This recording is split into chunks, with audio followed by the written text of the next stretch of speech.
va se faire un petit classement des séries que j'ai préférées cette année. Et c'est parti pour un top 8. En huitième position, on a All's Fair. Une narration pas adaptée au format trop court de la saison, mais une série qui bénéficie d'une écriture très soignée et surtout deux personnages en couleur. En septième position, on a Gen V saison 2. Elle aussi a une narration qui est pas adaptée à sa saison, qui est beaucoup trop courte, et quelques petits bricolages de scénarios qui sont beaucoup trop voyants. En attendant, c'est une saison que j'ai adoré suivre, et j'adore encore plus comment elle s'intègre à l'univers The Boys. Par rapport à sa grande sœur, c'est une série qui a de meilleurs personnages, en tout cas mieux écrits, et des thématiques qui me semblent plus claires, avec notamment des enjeux qui fonctionnent bien mieux. En sixième position, on a deux saisons d'un coup, car on a South Park, saison 27 et 28. Alors j'ai toujours pas compris pourquoi ils avaient découpé leur salve d'épisodes comme ça en deux saisons distinctes, mais bon, en attendant, je trouve que South Park a retrouvé une qualité qu'elle avait pas eue depuis une dizaine d'années. La pause que Trey Parker et Matt Stone, les créateurs de la série, ont fait avant les écritures de cette saison, leur a franchement réussi.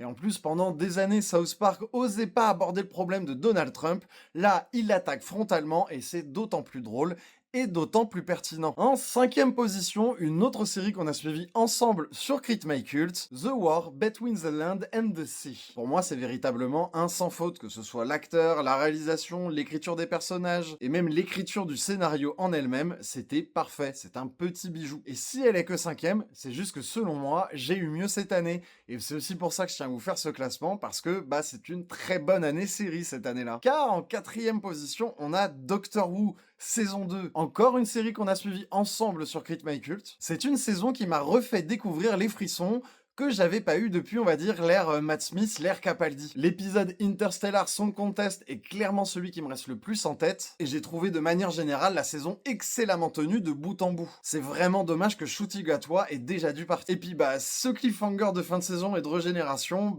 on a hâte d'être dans un an pour voir la résolution de ce mystère. En troisième place sur le podium, on a donc Severance saison 2. Mais quelle claque je me suis prise, mais quel chef-d'œuvre, mais quelle petite perfection Severance saison 2. C'est une masterclass à tous les niveaux et j'attends la saison 3 avec impatience. J'ai même déjà hâte de me refaire cette saison 2. En deuxième position du podium, c'est une mini-série britannique qui s'appelle Douglas is Cancelled. Une série de Stephen Moffat, un des ex-showrunners de Doctor Who. Et il m'a vraiment rappelé à quel point je l'aime et à quel point il est bon. C'est pour moi un véritable chef-d'œuvre qui en plus se targue de changer de genre à chaque épisode. Et en première position, ce qui selon moi est la meilleure série de l'année, c'est The Studio. Bon, déjà pour moi, cette série, c'est des fous rires en perfusion pendant tout l'épisode. Elle arrive à raconter son histoire et à délivrer son discours dans un espèce de bordel permanent, mais qui est excellemment bien géré. Merci, Sal Saperstein.